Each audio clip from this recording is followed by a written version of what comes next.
Call me crazy, but I'm pretty sure Chris Rock's career just got slapped into high gear. I'm sure the notoriety means new Netflix specials and movie gigs are on the way, which means more big bucks too. So how does Rock spend his money so far? Not on enough security, I'll tell you that. Chris Rock has had a long and varied career that has taken him through Saturday Night Live, a massively successful stand-up career, a not-so-successful film career, a much more successful voice acting career, a dramatic turn for television, and some shockingly dangerous hosting gigs. So how much has this netted him in cold hard cash? Well, that's kind of hard to tell right now. You see, while he could have easily been worth hundreds of millions, his high-profile divorce in 2016 is reported to have severely hurt his bank account. Right now, it's been estimated that he's probably worth around $60 million. He's already hinted, though, that he's working on a routine about what happened between him and Will Smith at the Oscars, so I imagine that inevitable Netflix hit will net him at least a few more million. So what do you do when you're a big Hollywood star and one of the most beloved stand-up comics of all time? Well, you buy yourself a fancy property. Well, actually, you buy yourself several fancy properties. Before we get to that, though, we've got to look at Rock's humble beginnings. Let's look at the house that started it all. Rock's childhood home was a fairly nice place in Brooklyn. I doubt much of the home he had in the 70s and 80s still exists today.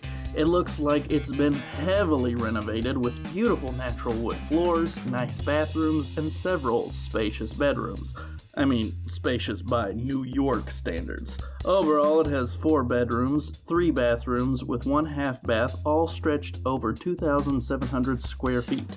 Buying the house would probably cost around $1,090,000 today. To rent the property, though, apparently it goes around $3,449 a month.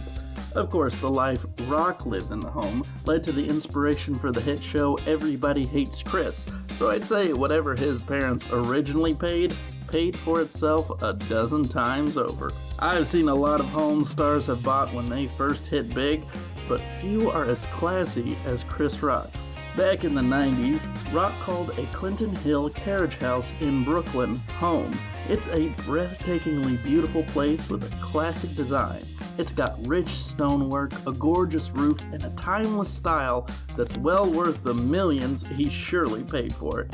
The interior is gorgeous as well. The home features natural wood ceilings, wide open spaces, exposed brick walls, expertly renovated bathrooms, simple and beautiful bedrooms, and its own spiral staircase. My favorite part of the home is the wide open deck area where Rock held a ton of parties and get-togethers while working at Saturday Night Live. I imagine the parties thrown with the likes of Chris Rock, Adam Sandler, Chris Farley, David Spade, and Rob Schneider were legendary. I mean, why else would they keep making terrible movies together for decades? I mean, amazing movies. Fantastic. I love Grown Ups. It's the best. Eventually, Rock moved on, but he held the property for quite a while. Instead of using it as a second or third home, Rock tried his hand at being a landlord instead. He rented the place out to tenants for a solid $8,000 a month. I feel like he lost out on a solid movie franchise about that very thing. Can you imagine a movie where Chris Rock has to play an overwhelmed landlord with a bunch of crazy tenants? That could have been a franchise, dude. You really dropped the ball on that one. Eventually, though, he got tired of that landlord life. It finally came time to sell his 90s bachelor pad in 2017. He managed to list the place for $3.85 million, and that's pretty close to what he got. This is chump change compared to some of the houses in his next neighborhood. When it came time for Rock to move on, he landed in one of New Jersey's most famously decadent suburbs. He moved his family to Alpine, New Jersey in 2001. Forbes ranked this area as one of the most expensive in the United States with a median home price of over $4 million. That's on the low side, too. There's some truly insane houses there that can be worth upwards of $25 million. The area has seen a ton of high-profile celebrities such as Tracy Morgan, Eddie Murphy, Stevie Wonder, P. Diddy, and Jay-Z. This seems to be the suburb for stars who want to live close to New York, don't actually want to live in New York. Despite all of his high-profile neighbors, Rock joked in one of his stand-up shows that his next-door neighbor was far from one of the most impressive celebrities to ever grace the neighborhood. He was literally living right next door to a frickin' dentist. Even in celebrity neighborhoods, you can't get rid of those boring people. They're everywhere. Compared to many of the other houses I've seen in the area, Rock's home is really kind of quaint. It's a pretty big home with a pretty average look to it by giant house standards.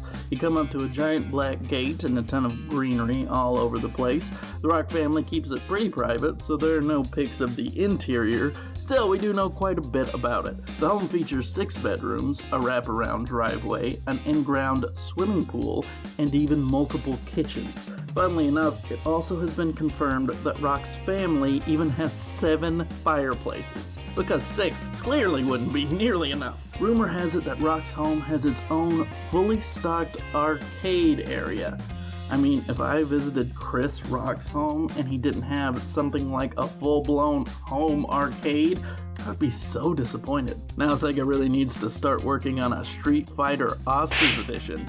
You know, that one would sell. It'd be too soon to send him a free copy. Of the features we do know he enjoys, the pool area is supposed to be pretty special for Rock. You see, as a kid, he apparently never learned to swim, so he finally took the jump into the deep end, literally, and found it to be truly terrifying as an adult who fully knew what the consequences could be. Eventually, though, he was able to conquer his fear and said that it really cemented this era of his life, conquering new challenges and overcoming old fears. Most people don't get quite that much out of a pool. When Rock had his high-profile divorce after some, infidelity scandals, he moved out of the home, but the family stayed with no contest from Rock. This is pretty impressive since the home is worth way over $3 million. When Rock moved out of the place, he apparently moved into another pad in the same area to stay close to his daughters, though no one knows exactly where it is. I don't know how you have a secret divorced man's house in one of the most famous neighborhoods in America. Knowing this area, even like a small place he'd take just to be able to visit his kids, would cost him at least a few million. Maybe the secret home is deep underground or something like the Batcave. That wouldn't be the most ridiculous home I've seen a celebrity buy. Cough, Drake Manor, cough, cough. Like many celebrities in Hollywood, Chris Rock has a real passion for sneakers. He doesn't exactly have a collection like DJ Khaled does, though who does honestly, but he has often been seen sporting some of the nicest kicks around. Funnily enough, when he was a kid, Rock said his parents would debate buying him a pair of Pumas that were only worth like $30, like those were expensive. That's funny now, considering the fact that vintage Pumas from the 80s can go for like hundreds today. Now he delights in being able to throw hundreds down on any shoes he wants for himself, going above and beyond what Everybody Hates Chris era Rock's dreams were made of. Chris is a big fan of Yeezys. In fact, he appeared on Sneaker Shopping, where he showed off just how deep his passion goes. On the show, he revealed that his all-time favorite hip-hop album is Ye's My Beautiful Dark Twisted Fantasy. His love for Ye's sneaker line makes a lot of sense. Then we got to watch him peruse over rows and rows of Yeezy with a combination of the childlike glee of a kid in a candy store and the deep concentration of an art connoisseur picking out a new painting. For someone like Rock, these shoes are much more than footwear, but works of art. Shopping with Rock includes several distinct stages. One, he says that every time you go shoe shopping, you should buy one pair that is outside your comfort zone. This time for Rock, he said he was in the market for Adidas Yeezy Cream 700 V2s. These can go on the low end for a little over $200, but can reach prices up to $500. Now, looking at these normal white sneakers, you might be asking, how is this breaking out of your comfort zone, Chris Rock? Well, Rock says that he loves wearing dark shoes. If you haven't noticed, in most of his stand-ups and talk show appearances, Rock is almost always in dark colors. So after he's got his something weird done, next you see Rock going through all of the shoes, pointing out which ones he's already got. Turns out, that's quite a lot of Yeezys. Is there a bigger flex than that, really? The next stage is him picking out shoes and trying them on, having fun like an 80s montage. And then he asks for size 10.5s. If you don't have them in his size, prepare to get roasted. He is Chris Rock, after all. He ended up picking up a bunch of Yeezys, along with a purple and yellow pair of Kobe 7 Yin and Yangs, which can go for over $200. Though they can go for even more, like $1,300 if you buy some worn on the court by the man himself. Finally, we get to the final stage. Time to pay. A shopping trip with Chris Rock for sneakers can go for a price tag of $2,000 easy. That's not much for somebody like Chris Rock, though. His love of Yeezys especially has likely cost him a lot more than that over the years. I think the best reveal of the episode was a little look into the friendship Ye and Rock have in real life. We already know that the two have collaborated on Blame Game for Rock's favorite hip-hop album of all time. He's even been defending Ye while the controversies around him keep piling up. That deep connection might be because West actually sent free Yeezys to Rock's house. Only they weren't actually for Rock. They were shoes for his kids in the correct sizes and everything. While that's a really, really sweet gesture, I don't know how I'd feel about it. Sure, you gotta love your kids and friends who take care of them, but I'd be like, where are my free shoes, Kanye? Don't see you collaborating with my kids on an album. Rock also loves Air Jordans, though who doesn't? He doesn't exactly have the same kind of love for Michael Jordan as other people do. While he was coming up, the Chicago Bulls were making history with Michael Jordan. Rock was a self-proclaimed Knicks superfan, so he got to sit courtside as Michael Jordan slaughtered his team on the court. Still, he was starstruck enough to hang out with the NBA legend when he hosted SNL while Rock was working there. He said it was even better than hanging out with the likes of Michael Jackson and Eddie Murphy, who were both megastars themselves in the 90s. Jordan was more like hanging with a superhero like Iron Man or something, according to Chris Rock. His love of Jordans is part of Chris Rock history. He's seen wearing grape Jordan 5s on the cover of his first album, Born Suspect. While those shoes probably cost a few $100 in 1991, he could resell them today for up to $3,700. So these are the memories Rock carries with him while he's looking at Jordans.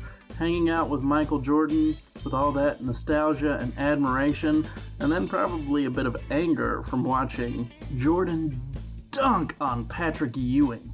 You know that one had to hurt for a Knicks fan. Then there's his time as Lil Penny for Nike commercials, which remade his career. If you weren't around in the 90s, this was a commercial where Chris Rock played this little puppet guy. You know what? You just really had to be there. While you'd think his closet would be full of free shoes from the gig, he said he never received a single pair. So I guess they paid him in stupid money instead. Lame. Not only does he like buying Jordans for himself, he says that he frequently gives them to his friends. We're talking about gifting out Air Force Ones, which can go for hundreds of dollars, which he apparently throws around like candy. So, Mr. Rock, if you're looking for any new friends, I would gladly take some shoes. Size 11, please. If you're a big basketball fan and a big celebrity too, you've gotta sit courtside. Just ask Samuel L. Jackson, Spike Lee, Jack Nicholson, or Adele. He is frequently seen at games absolutely having a blast. According to Rock, his shoe choices are often inspired by this very hobby. I mean, you know you're gonna get photographed if you're a celeb sitting courtside, so the pressure is on to have immaculate Yeezys or Jordans on when going to see the Knicks play. So how much are these kinds of tickets? Well, according to Rock himself, he says that he spends around $2,000 for one of the best seats money can buy. That can be on the cheap side too. For big games, those tickets can go for like $7,000. Who knows, maybe Chris Rock gets a special discount. He is one of the most famous Knicks fans out there. If anyone deserves a few bucks off, it would definitely be him. Chris Rock doesn't actually have the most impressive car collection out there. He's just not a car guy, no problem with that at all. Still, that doesn't mean he doesn't have cars to get excited about. Even though Rock doesn't like to buy himself fancy cars, his friends have different ideas. Adam Sandler famously gifted all of the stars of Grown Ups their own Maseratis as a thank you. Each one of these Maseratis was reportedly around $170,000. It appears Sandler sprung for all the bells and whistles, so this was quite the present. Even though Rock hasn't posed next to his, we did get to see David Spade posing with his. I assume it's the exact same one Rock got. You know, Mr. Sandler, if you also need some new friends, you can just go ahead and park that around back. Thanks. As far as Rock's taste in cars goes, it is surprisingly normal. In 2013, Chris Rock took to Twitter to formally announce that he had purchased a brand new Dodge Durango. Yep, for Chris Rock, an impressive car purchase is a $30,000 SUV most people probably could swing at least a down payment for. There's something kind of sweet about that, actually. If you can't tell already, it really pays to be Chris Rock's friend. He is well known for giving friends really expensive gifts that most of us would love. Perhaps the most famous story about that kind of thing involves a screenplay and a fast approaching deadline. The story goes that Chris Rock was working on the screenplay for I Think I Love My Wife. Apparently the studio wanted some rewrites and the stressed out Chris Rock was desperate for any help he could get. So he reached out to a pair of famous funny friends to do a pass on the script and pump it up. That included the beloved funny woman Tina Fey and the ostracized funny man Louis C.K. After the two helped him finish the script up, he paid for their time with a truly extraordinary gift. Well, a gift on top of the $5,000 he owed them for their time as professional writers. They each received their own Rolex Submariners. Both were valued at around $7,000, which was more than he actually paid them. What's even funnier is the inscription. Both had the same thank you note inscribed on the back. Thanks, mother cluckers. I said cluckers, YouTube. I mean, Rock didn't obviously, but I had to go with the daytime TV version for obvious reasons. Honestly though, I saw I Think I Love My Wife in theaters, and I think Rock owes me a Rolex Submariner just for watching it.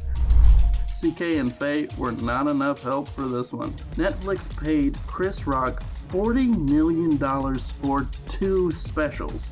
Something tells me they're gonna have to drop at least $60 million for the Will Smith story. They're good for it.